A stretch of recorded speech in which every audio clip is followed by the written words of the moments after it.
You can support this podcast at patreon.com/partnersincrimemedia. I'm Rebecca Lavoie, and this is Crime Writers On.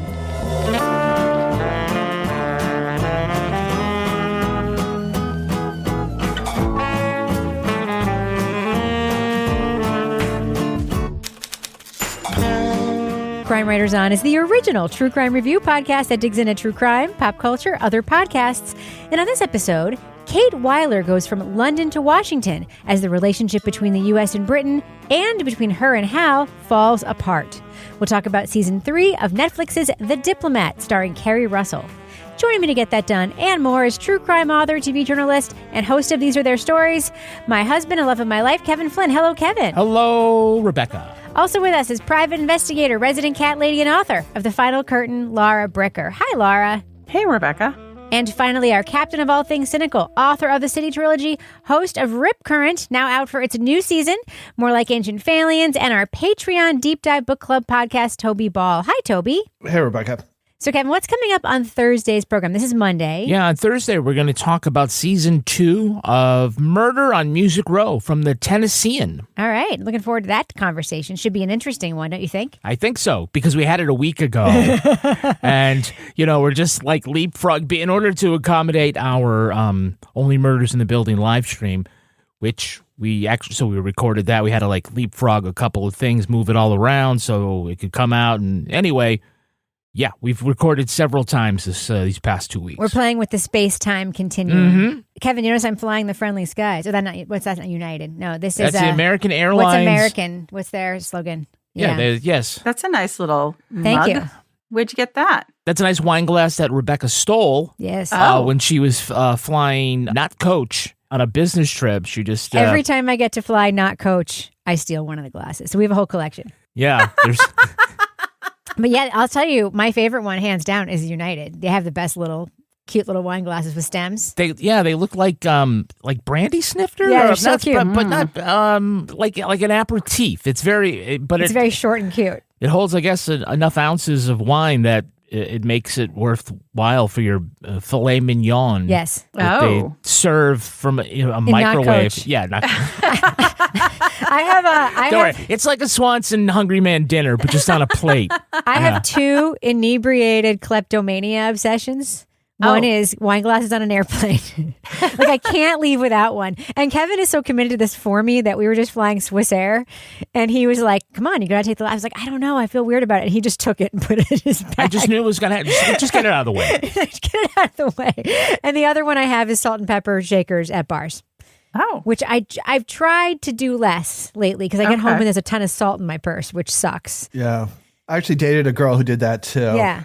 I have no thought of doing that when I'm sober. It's only when we've been drinking at a restaurant that I'm like, this is so cute. It would be cute in our kitchen. No good. Well, at my birthday party this year, there was an incident in which one of those, those little cats that they sometimes have at nail salons with the little arms that wave. That says hi? Yeah. Well, they had this. We were at a restaurant that had those as serving glasses for tropical cocktails. And it served like 2 or 3 people from one thing because it was so big. And somehow that made it out. Yeah. And the person who somehow, it wasn't me, somehow the person who ended up with that was still able to be drinking from it later that night because it was such a large quantity of tropical drink in the Happy Kitty. Yeah. I'm telling you, restaurants have good shit. Yeah, they do. I want a Happy Kitty cup, but I don't. That's why at the Foundry they have the bar so far from the door because their glassware is so good, and they're like, no. All right. Speaking of Crime Writers On, kleptomania. Exactly. Should we talk about the thing we're talking about, Kevin? Let's do it before you further incriminate yourself. All right. Leading off. Don't tell them anything at all. They know I was there. I was talking to the doctors. What did you tell them? He was looking for a glass of water. Was he dehydrated? He was thirsty. He seemed dehydrated. Say it. Yeah, he seemed dehydrated. Say as little as possible. Do you hear me? Okay. As little as possible. Okay. With the sudden death of the president, Ambassador to the UK, Kate Wyler, is passed over as vice president. Grace Penn instead selects Kate's husband, Hal, to join her in the White House. The move forces Kate to choose between going to Washington with Hal as his second lady or staying in London as a diplomat. She can go to D.C., lead policy for all of Europe, or she can stay in a shrinking island kingdom that diddled its own economy and rabble-roused its way to global irrelevance. The only reason she would choose ambassador in London over special envoy in D.C. is if she wanted to be 3,000 miles away from me. That's right. As the Wyler's marital relationship dissolves, so does the diplomatic relationship between the nations, as the U.S.'s role in the false flag attack on a British warship goes public. And when the Prime Minister won't cooperate with the Americans on a crisis involving a missing Russian submarine, Kate realizes how a solution could lead the strained allies to war. You used me to sell a lie to the Prime Minister. When the Brits find out, they will consider this an act of war. So will the Russians. They won't find out. But the Russians will assume it's the Brits. No. If they think the Brits stole their weapon, they will attack the United Kingdom. Keri Russell and Rufus Sewell return in season 3 of Netflix's The Diplomat. Kate is tested as personal and political power dynamics shift. In both affairs of state and of the heart, new alliances are formed, old ones are abandoned, and Kate contemplates what's best for her and the country. Spoiler alert, we're going to be talking about plot points from season 3 of The Diplomat. So if you want to remain spoiler-free, go to the estimated time code in our show notes for our thumbs up or thumbs down reviews. So, Laura, we talked about Only Murders in the Building last week. And one of the criticisms you and I had was the crushing in of lots of other actors just for casting, trick's sake.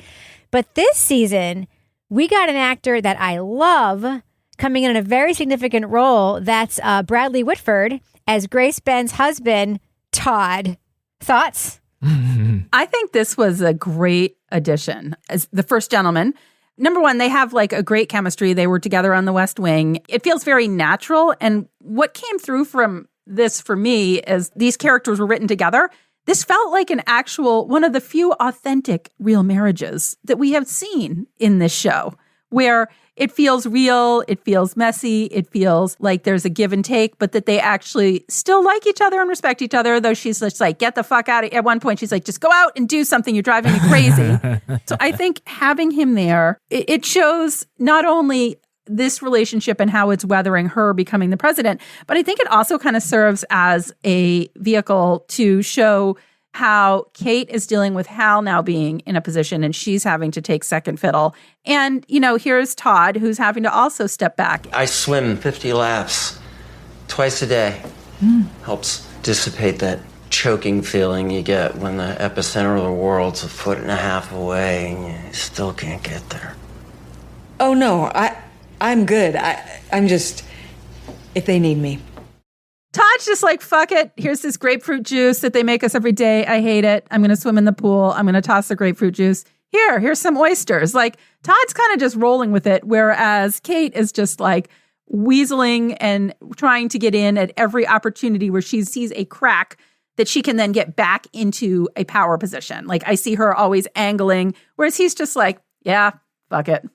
I really like the gender dynamics here because in Kate's relationship, she's been relegated to the back seat and she doesn't give any shits about being in the back seat. She keeps going forward. And Todd is just I'm going to be Todd now. I'm just Ken in this relationship. But then also you can tell he's sort of that simmering fear and that simmering resentment. And it's sort of, I think, symbolized by the steam coming out of the pool, in my opinion. As he swims in his geothermal pool right next to Taylor Swift's house in Rhode Island. But Toby, we, like I said, reviewed Only Murder in the Building earlier, in real time. We did it yesterday, but, earlier, a couple of days ago, in the podcast time. Do you think it is even possible to sort of say, we watched this and we watched this, and they were kind of the same? I think they're kind of opposites in that Only Murders in the Building, on its face, is kind of a comedy and whatever, but then it actually addresses these kind of, serious, real world issues like loneliness. Whereas this has got all these trappings of being serious, but at its core is just deeply ridiculous. It's a comedy, yeah. It's kind of funny. And if you decide you're going to take it seriously, you're just going to freaking lose your mind because it's so ridiculous. But if you accept it on its own terms, it's very entertaining. So it kind of has this domestic comedy with geopolitical stuff layered on top of it. And, the writing's really good. The acting's really good. as it's gone on, I've sort of appreciated it more, I guess. I don't know if the seasons have actually gotten better, but I think my appreciation for the show as a whole has increased. So anyway, yeah, I mean, I was psyched when it came out, and then I watched it and I liked it a lot. So yeah, I will say the comedic timing in this season, I'm so glad they let Keri Russell do more comedy this season, because Keri Russell can do everything. She can do absurdist comedy, she can do high drama, she can do badass kicking somebody's ass as a Russian spy. Like, she can do all of these things. And when it opened up the season with the whole staff being told to be afraid of her, and the first thing she does is hop onto the couch and say, "The scones aren't even dry today." Like, I was like very relieved, because I was like, oh, they're letting her go. But Kevin, there is absurdist stuff in these shows, such as the way the Secret Service reacts when the president dies. I don't quite get that whole sense of urgency. The president dies of a heart attack. And then the Secret Service rushes to grab the vice president as if there's a second shooter. Well, they don't know he wasn't drugged or something. Right? But it's very just exciting. The angst about, like, well, should she stay at this house or get her to the embassy, or we don't know what she's going to do. It's like, the fuck? She came there as the vice president. Just get her to where she needs to go. What is this whole thing like? Certainly the audience doesn't believe that she's in danger from an assassin. It just seems so unnecessary. I mean, LBJ got sworn in on a plane. It's like, couldn't it be possible? Oh, we can't get back to the U.S. We got to do something. Go find us a judge, an American judge in London, because that's the only way we can do it in front of an American flag. Because what happened in the meantime, just hang out in my office and start, here's a pad and a pencil, and you can start writing whatever. I mean, I guess you got memos to do now that you're not the vice president, but not exactly the president just yet. Like, the political logic of the whole series has always been kind of a mystery to me. I never really got it. And certainly, it's like whoever's the president seems to have a lot of, standing around time with nobody to talk to, like they're the, guest at a party or something like that, as opposed to being so thoroughly scheduled that you've got 2 minutes with the ambassador from whatever stand, and then you have to go talk to the prime minister and then move on out. It's just like hanging around like, hey, Hank, how are you? Let's have some coffee. It never really kind of clicked for me. I will say I love the political logic of the show, because it shows us the stupid bureaucratic minutia that people actually think about, like what it's going to look like when the president's sworn in front of this wall or this wall. Getting the Bible. The Bible, who's talking to who. It's everything. Honestly, there's a lot of stupid shit that goes into diplomacy. Diplomacy is all stupid shit. It's like, well, not all. A lot of it is really stupid shit. If we do this, they'll think this. If we do it, it's a lot of imagery and dumb stuff. And I think the show does that really well. One of the things that's confounding in this show, Laura, is the relationship between Hal and Kate continues to be confounding. We see their origin story in this season, and it always seems to be Kate who's pulling away, and Hal, who's all in. We learned in season 1, I think, that he can't get it up for other women or something like that. But this season, it's real fucking weird, is it not? Yeah, I feel like it's part of the plot that I just can't figure out. And just when I think I've gotten some sort of angle on it figured out, it shifts again. And I think, we see the flashback, we see their origin story, and she's even more feisty. She's just like an unchained animal. She's out of control, really. And he's kind of there to ground her in a way. And in this season, it's like she wants nothing to do with him, She's off with Poldark, having sex in the abandoned mansion. Did you guys ever watch Poldark? No. With the flowing hair. What are you hair? talking about? That's the spook is Poldark? Yes. And Poldark is like a PBS show. And he's always galloping on his horse, and he has long flowing hair. So she's off with Poldark. And then at the end, she's like, Hal. And he's like, I'm here. And I'm like, what just happened? What just happened? But I think she was off with a pole. She went soft. She went soft. Yeah. Well, I think where I finally saw kind of a glimmer of like a little bit of the understanding was for the first time I saw an actual moment of self-awareness on her part, which was after, she and Poldark are having their first fight. And she's like really going at him. And then she comes in and she says, I have been fighting with the same person for 15 years. That is not the way you fight with a new person. I get that, and I'm sorry. If we were married for 15 years, that would not be okay. And then later she's like, wait a minute. I always thought it was Hal. Maybe it was me. Really? Mm-hmm. And I'm like, interesting. But that's the first time you see that sort of self-reflection on her part in a way that actually feels like, yeah, maybe Hal's not Hal's Hal. But maybe at the same time, he's not as we have felt he is in the way that he's been portrayed, if that makes sense. Well, I never thought it was all him. I always thought it was mostly her. And I know Toby has very strong thoughts about this. Toby, launch. Well, I was just saying, I would love it if they had like one season where it was just from Hal's perspective and you get to see like what psychotic choices she ends up making. I mean, that's part of what makes it watchable is that like she's the freaking American ambassador to England, and she hooks up with the foreign secretary, and then the next person she decides to go to is a spy who spends a lot of his time like liaising with Russians. And I just kept waiting. I was like, okay. Spent a lot of time liaising with her, if you know what that's I right. mean. Yeah. Yeah. But I kept waiting. I'm like, all right, so is she just getting played by this guy? Like, what kind of maniac who's a U.S. ambassador would be shacking up with a spy? Like, that's just fucking insane. So, and again, like the lack of self-awareness, the like trying to influence all these things. Again, I don't know how much of the backstory they think through, but it kind of seems like, at least from like the little bit that you see and then where she is now, that she's basically just observed Hal in his like sort of just absolute like realpolitik, manipulating situations, like sort of cutthroat, just trying to get an outcome that's desirable. And she's kind of picked up this, and this is how she kind of goes about things too. And that's why they kind of have the relationship that they do, because they both have the same outlook on things, which is completely psychotic. And when they kind of run into other people who are sort of outside their little circle, you get these moments where people are just looking at them like, okay, and eventually like the president follows the advice because, I mean, it is outcome related for her. Like she needs to get something done. And if like a few people die or some sources get burned or whatever, like that's just kind of the price of getting that thing accomplished. It's kind of exhausting though, Toby, going along with her after a while. Like it just like, even just watching and being in her orbit with all the orchestrations and everything, I'm like, it makes my head hurt sometimes. We'll work something out, at which point we'll be heroes to Denmark and the UK and... What? Who's going to have a lot to say about drilling licenses in the North Sea? The Saudis.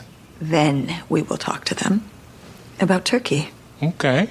No, you're right. I mean, she's way too savvy to be caught in a honey trap with a British spy, right? I mean, she's like the ultimate diplomat, State Department thing. Like she's in a skiff. She knows better than to do that. And it's hard to root against Hal in some ways for all the ambition that he is and for the meddling. And, he's more of a pain in the ass than a bad guy. He's awesome.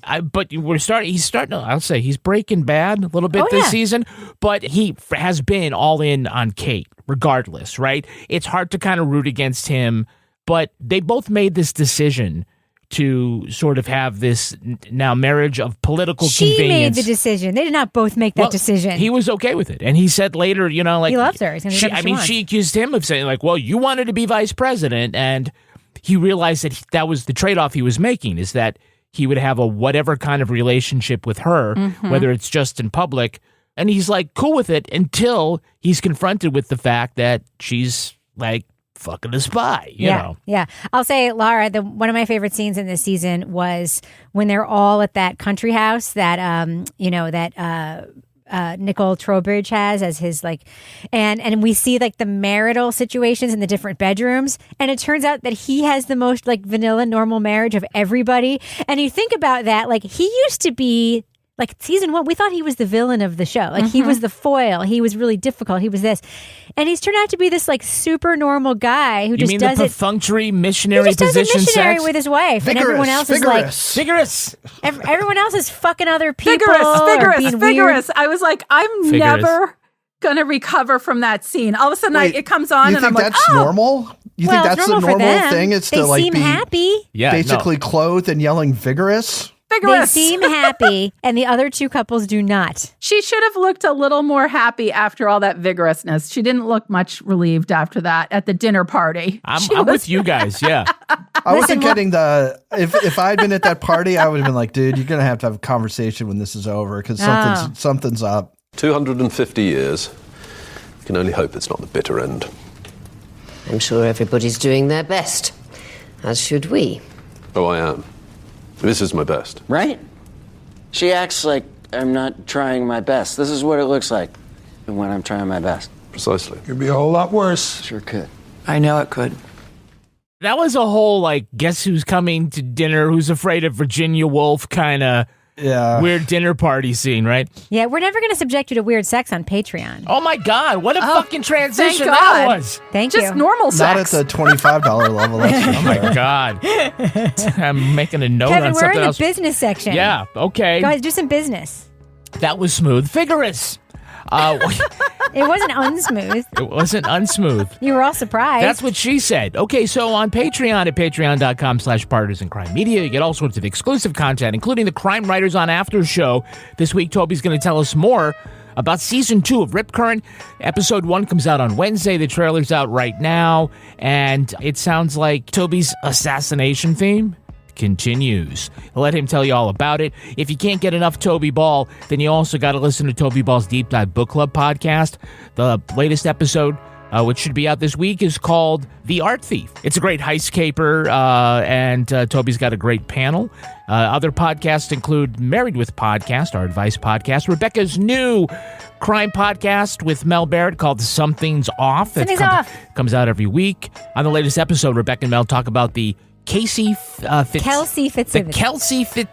case. Yes. Wonderful. Travis Kelsey Fitzsimmons. No, Yeah. no, it's not that. No. But Rebecca would like to talk about redwood trees, if you know what I mean. Laura Bricker at the Brichter scale level. I guess no one else knows what you mean. Yeah. I just can't believe you made a Taylor Swift reference. I'm so excited. Yeah, actually, I was making a Travis Kelsey has a big dick reference. Yes, you were. Okay, Laura Bricker has the Leave It to Bricker podcast, and on the latest episode, Laura has gone out on a fox hunt, and we're not talking about Travis Kelsey, are we? No, but it was vigorous. It was, Jesus H. Christ, okay. If you join us as a deep diver, you get all that, plus you get to tune in as Toby and his guests talk about new books tonight. Toby's doing another taping, and the book is called By the Fire We Carry. Toby, who are your guests for this discussion? My guests for this discussion are, drumroll please. Yeah. We woke up the dog. Keep it going. Keep it going. We have Julia Lowry Henderson. What? Sorry, that was my da-da at the end of the drum roll. Go ahead. Yeah, so Julia Lowry Henderson, who you guys all probably know, but she did Bikram. She's been the executive producer of a lot of good stuff. Chris Joyner from the Atlanta Journal-Constitution, and Pulitzer Prize winner Maggie Freeling. Wow, what a star-studded cast you've got there. It's going to be a big one. I saw Maggie on 2020 the other day. It was kind of great. Go ahead, Really? Kevin. Yeah. Yeah. What was she talking about? The case that she did for this thing we just Bone reviewed Valley Season 3. was that on whole case. 2020. Yeah. Nice. So, yeah, that's all some great stuff that you get. And when you get that, you are supporting this podcast and keeping us going, getting us off right for 2026. Make sure also to support us by following, liking, subscribing on your favorite podcast platform, whatever that is. Interact with us on the socials. And the best thing you can do is tell a friend about us. Yes, tell a friend about us. We've been around for a long time. We're no longer going to show up on the charts. So, you need to tell a friend if you like this show. Kevin, does thus end our business section? It vigorously does. All right. Let's fade that music out. So before the break, Toby, we're talking about ridiculous plot points. What we have in this season is we have our, evil British bad doer in a safe house from the CIA, and then she dies. And there's a little plot hole there, don't you think? Well, so the way you kind of watch it, if I'm remembering right, it's from the viewpoint of a camera that's been set up in her room to, I guess, watch her. Yeah. But I guess nobody's actually looking at it because what she's doing is trying to overdose on pills, which she's taking one at a time very slowly. So with a cup of tea. That was very clever. I mean, maybe it's clever. I thought it was one of those, okay, you can stop me anytime now. I'm on number 15, come on in and pump my stomach. But nobody was paying any attention. But that seemed to me, I mean, it's just that person has to be on suicide watch. That's kind of the classic situation. She's stuck. She's got no good options, all these things. And they just kind of let her go. So that becomes a sort of plot thing, which is, who's the CIA person? What's her name? Idra Idra is I think rightfully getting blamed by the British. And I mean, basically everything that happens outside of Kate and Hal is basically to set up situations where they have to then figure out some ingenious way to manipulate people enough to get out of it. So it's just another thing where, okay, they fucked up. And so there's just a way for Kate and Hal to like kind of scheme to get things like give something up to get this or whatever. But sometimes sort of the hoops that the show has to jump through in order to get to a situation where they then have to react to it. That's why it's good not to take it too seriously. So, Kevin, Rory Kinnear as Trowbridge. Yeah. I love Rory Kinnear so much. Do you vigorously love him? Not just because he does the voicing for my favorite book series, but like he is just amazing. And he's put in this amazing sort of situation here where Kate takes off all of her clothes and jumps in the pool with Todd so she can convey her idea, which is to blame the bombing not on the vice president, whose idea it actually was, but on the dead president.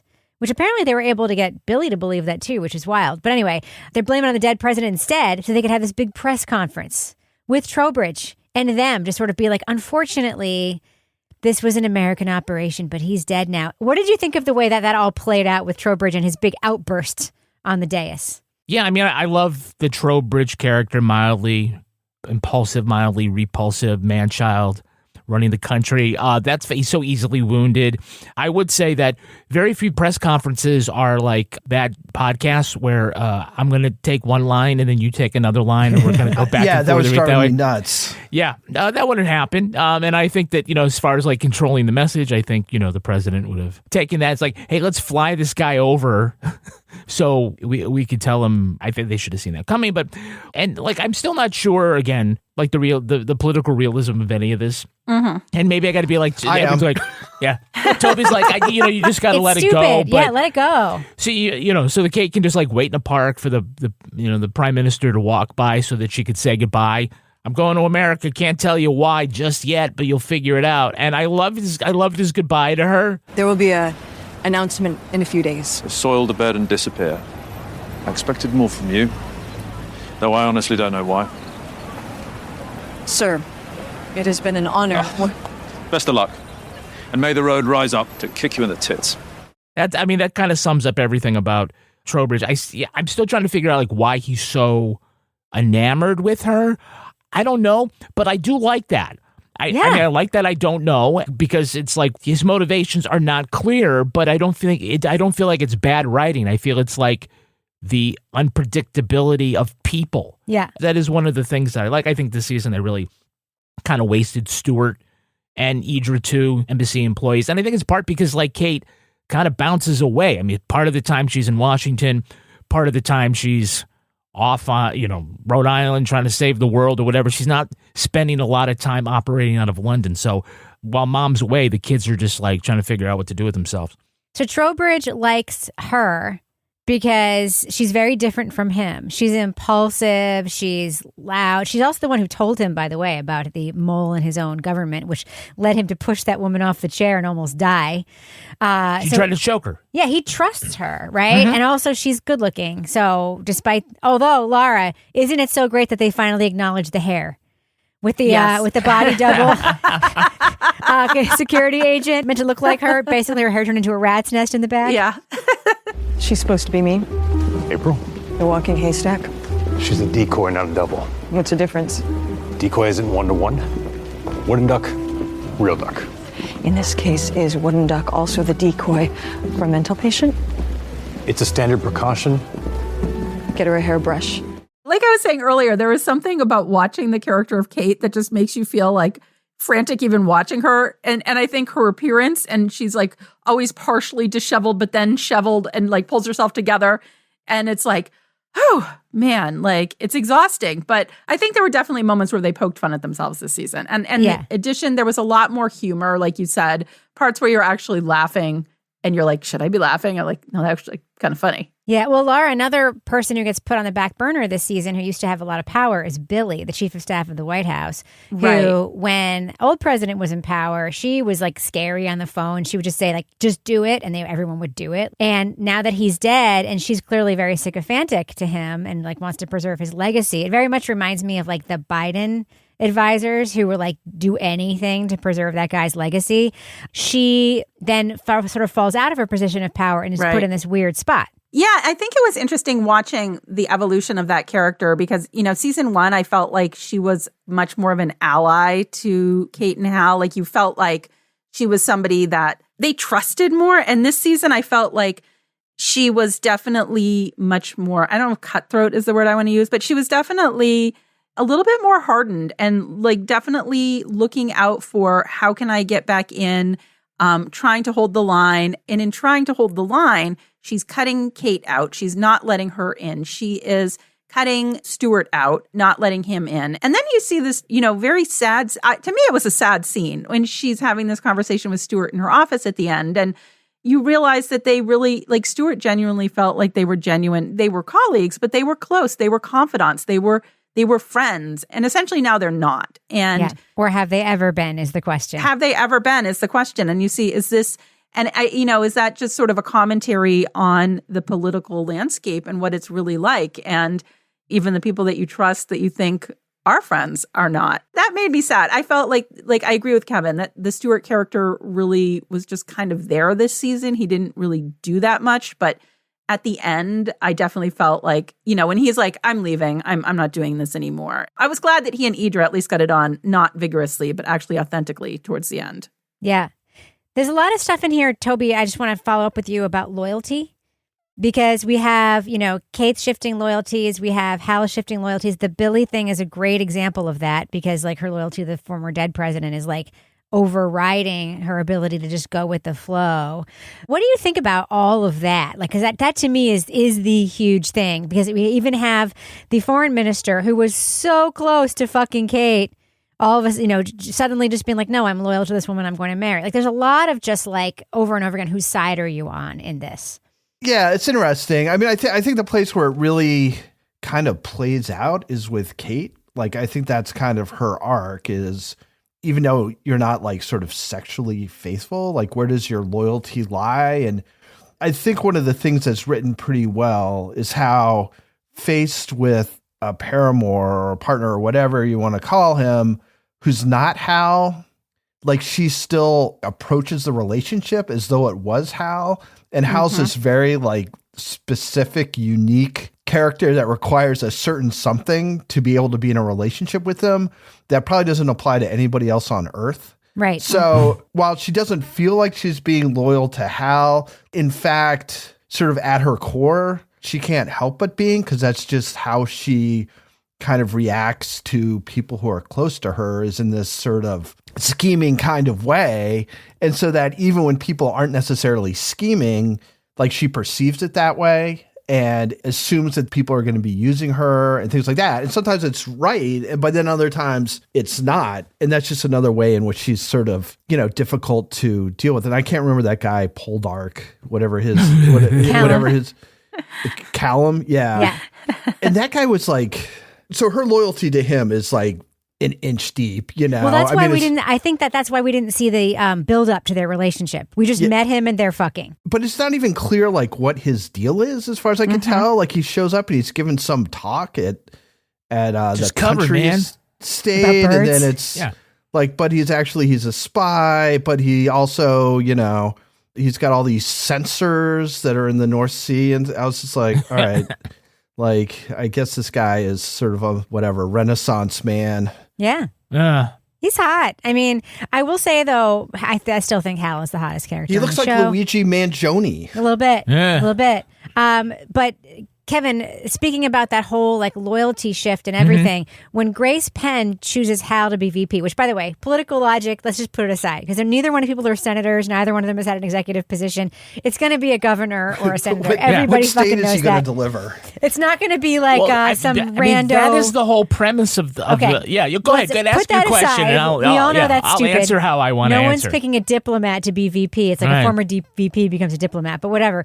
But Hal seems to be the only one who's not particularly surprised when he's chosen, which was interesting to me. And I was like, I wonder what this means because he's just like, so he's sort of fought back a little bit, but then he ends up really embodying that position and becomes the more powerful player of the two, even though she is like the smart one. She's the savvy one. She's the one he's always been propping up. Yeah, well, obviously, I mean, now he's the vice president. You're right. It was like, the first 2 seasons is whether Kate's going to be the vice president. Now it's actually, we're just going to give it to your husband. Good plot twist, though. Good plot twist. Yeah, that was a good plot twist. Yeah, sure. But, it's Hal would make a much better chief of staff because he likes to wheel and deal, and all of a sudden he's not even confirmed, and apparently he's got enough votes for the Law of the Seas Treaty. Oh yeah, Treaty of the Sea. Real thing, by the way, that nobody has been able to get, and all of a sudden he comes in like King Arthur pulling Excalibur from the political rock.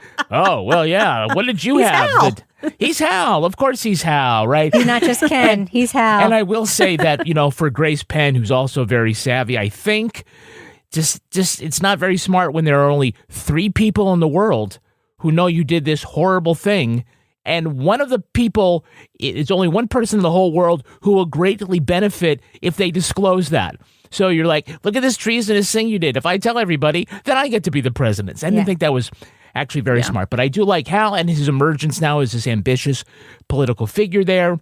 And you say he's hot. I mean, I think what makes him hot is his weirdness. His weirdness, but his devotion. Yeah. And that's now the break. And when you think about the very last scene, where it's like all the heads of state dressed like they're going to a bad times party in these, these very grainy, grim-looking photographs that they're taking of one another. Movie. It's like they're off to a kind of funeral themselves, and that's your cliffhanger there. That all these relationships are falling apart: the political ones, the diplomatic ones, and the personal ones. Well, Hal, Kate feels betrayed at the end because Hal, like his loyalty ultimately is to the country, which, by the way, so cute, right? Isn't it so cute to see like, really, it's like of another time, like the loyalty to the country first thing. But his loyalty is to the country. The president says she wants to do this. He does it. She are the only ones who know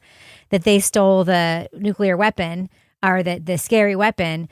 What do you think about that? It was his idea. What plays out essentially as a huge betrayal at the end. So I think for me, that was kind of like, that was like the bait and switch. It's like you see Kate and you feel like she's like coming back to Hal, and you watch this dinner unfold, the most awkward dinner party ever. And then he gives her this little nugget of like, you do it because he likes you better. And she does it. And she thinks like this is her and Hal. And then you see that moment of realization when she realizes she was played. Mm-hmm. And she has always been in this kind of chess match with him in a way. Even though they're partners, they're always outmaneuvering everybody around them.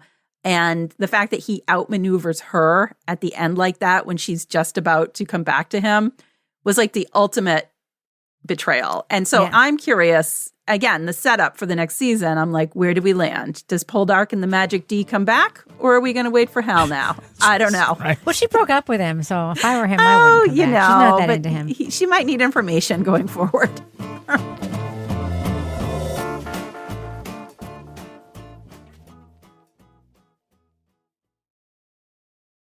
All right, let's do what we do. Let's let our listeners know. Should they check out the 3rd season of The Diplomat on Netflix? Laura Bricker, thumbs up or thumbs down for season 3 of The Diplomat? Yeah, this is a thumbs up. This is one of those shows, as soon as a new season comes out, whether we are reviewing it or not, it's like a bingeable show. It is smart. It is fun. I feel like it gets better each season, and I don't think that's necessarily because of the political plot and the intrigue there. I think it's because that political plot serves for a backdrop of giving us characters that are smart, that are quick, that are fun to watch. But what makes this for me is the evolution of the relationship between these characters from season to season, and seeing where Kate and Hal started in season 1, where they are now, seeing, how that relationship has changed.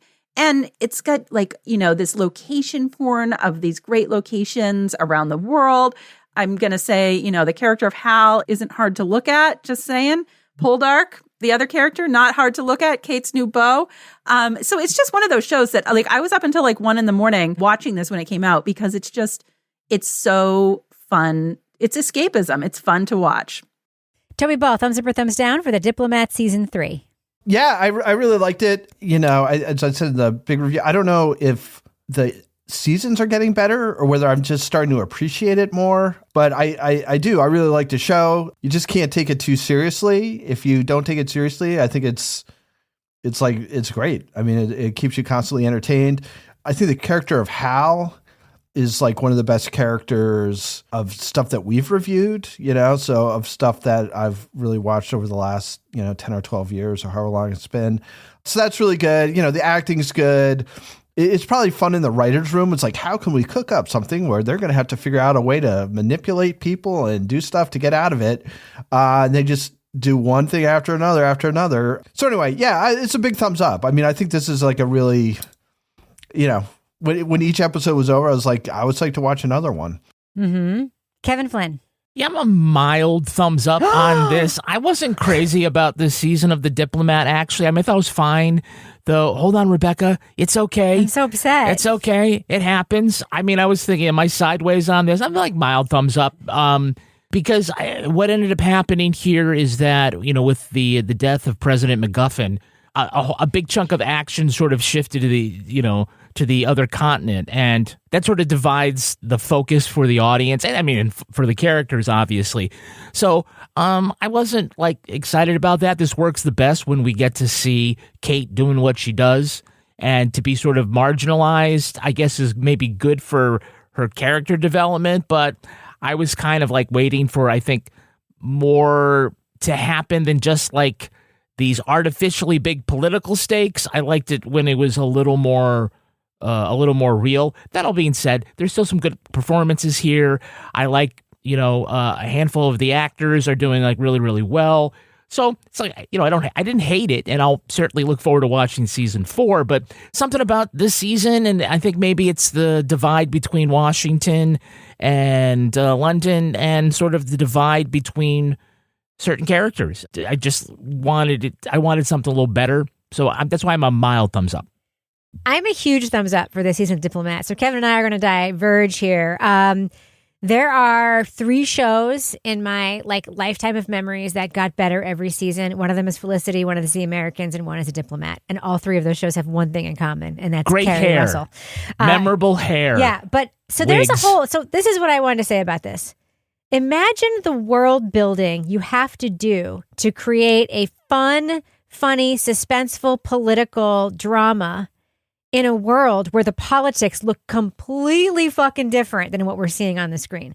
The West Wing could not air now. It couldn't. Granted, there's a lot of things about the West Wing that don't hold up anyway, but it's a very hopeful, very optimistic look at the inner workings of power. It shows how compromise is always the prevailing force and all that stuff.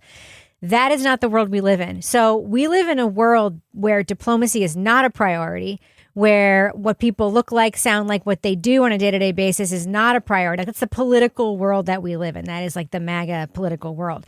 So imagine how good you have to be at writing and creating a show that lives in an alternate political universe where you are never thinking about the political universe we actually live in. So I'm thinking about, we would just watch that movie House Full of Dynamite, which is also on Netflix, which is, in my opinion, very good.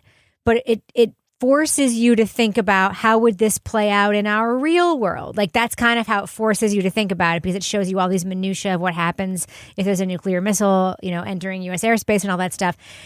This show doesn't do that. This show is you're an alternate political reality, you're an alternate everything, and I completely fucking buy it, even though it's absurdist, even though it's silly. The world building is great. The set design is incredible. Everybody looks amazing, even though they're just supposed to be like in their daily lives. And it's funny as hell. And I'm really happy that they've sort of let Rufus Sewell and Keri Russell and even Allison Janney, who is a deeply funny actor, as is Bradley Whitford, they let them do that in this world that they built. So I'm a huge, huge fan of this show. And I think this season is my favorite of the three. So huge thumbs up for me for the third season of The Diplomat. Now it's time for my favorite part of the podcast, a little something I like to call The Crime of the Week. The Crime of the Week. There's a winner in the Lone Star State's Fat Squirrel Week. Texas Parks and Wildlife ran the contest looking for the fattest squirrel in all of the state parks. Folks on social media have crowned, quote, Chuckosaurus Rex as the winner. The rodent from Dinosaur Valley State Park beat challengers like Chunk Norris, Nut Ella, and the Texas Tank. Park officials say they were inspired by the National Park Service's Fat Bear Week. This year, the Cinderella story was Chunk, who was able to bulk up even though it had a broken jaw. The bear held off another bear, nicknamed the Flotato, for the way he sat in the river and just let the salmon jump into his mouth. I still say the Flotato should have won. Officials say they're not being mean, calling out wild animals for being fat.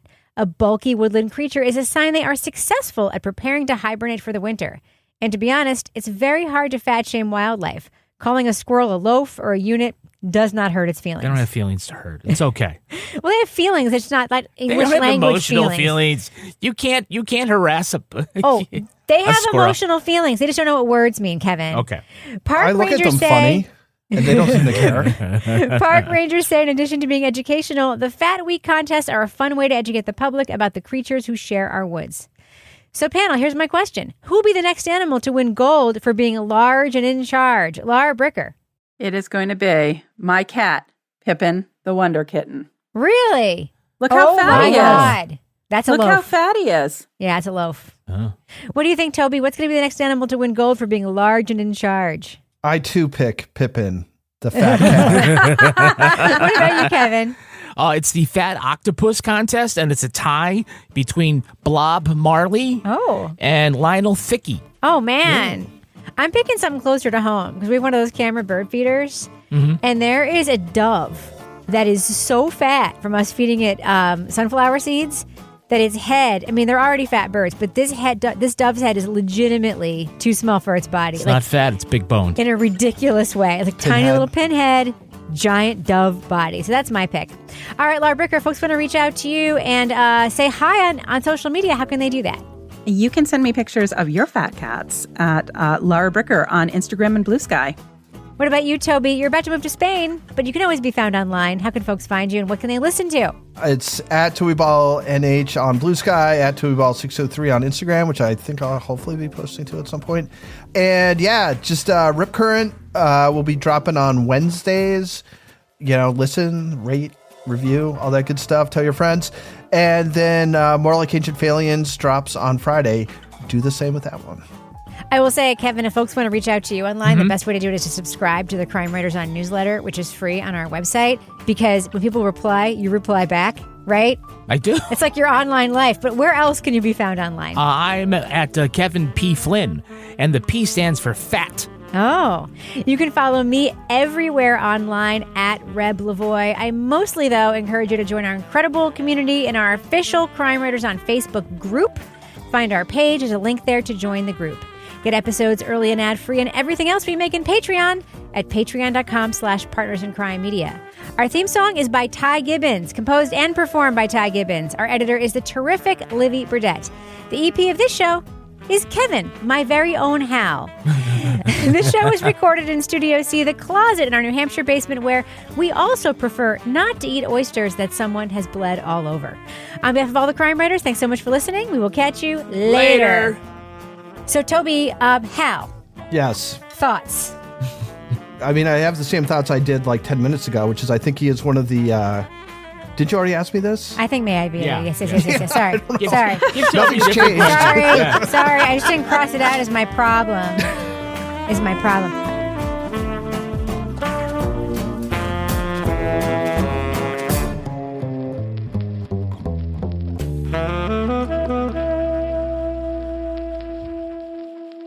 Partners in Crime Media.